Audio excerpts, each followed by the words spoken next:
Rendons-nous à présent à 160 km d'Abidjan, à Tabo plus précisément, cette sympathique ville où a eu lieu l'étape finale de la saison du triathlon ivoirien. C'était le dimanche 20 décembre dernier. On en parle dans la tribune maintenant. Au rendez-vous de cette ultime étape de la saison, une cinquantaine d'athlètes d'Abidjan et de l'intérieur du pays ont investi le parfait milieu naturel aux abords du barrage de Tabo.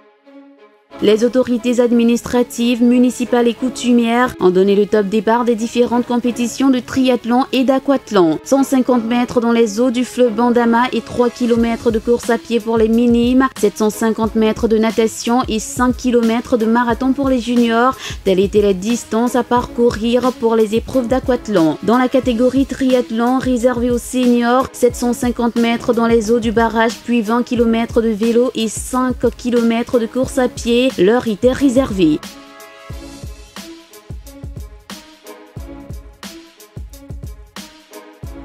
Des défis qui ont été relevés au bout de 3 heures avec abnégation par la plupart des aspirants aux médailles, récompensés par les illustres personnalités à la hauteur de leurs efforts.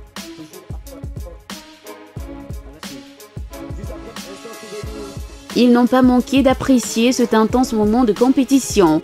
En tout cas, c'est très bien passé. Merci. Vous avez vu les populations nombreuses assister à cette cérémonie.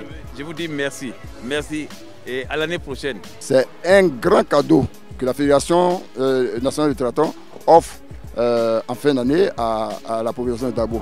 Le docteur Jacques Sissoko, président statutaire de la Fédération ivoirienne de triathlon, également satisfait de cette journée sportive à Tabo, n'a pas manqué de rappeler qu'en 2016, les villes de l'intérieur seront le théâtre d'un grand nombre de compétitions. Pour l'année 2016, nous allons développer et organiser de plus en plus de compétitions à l'intérieur du pays afin de mieux faire connaître notre fédération et le sport qui est pratiqué, à savoir le triathlon.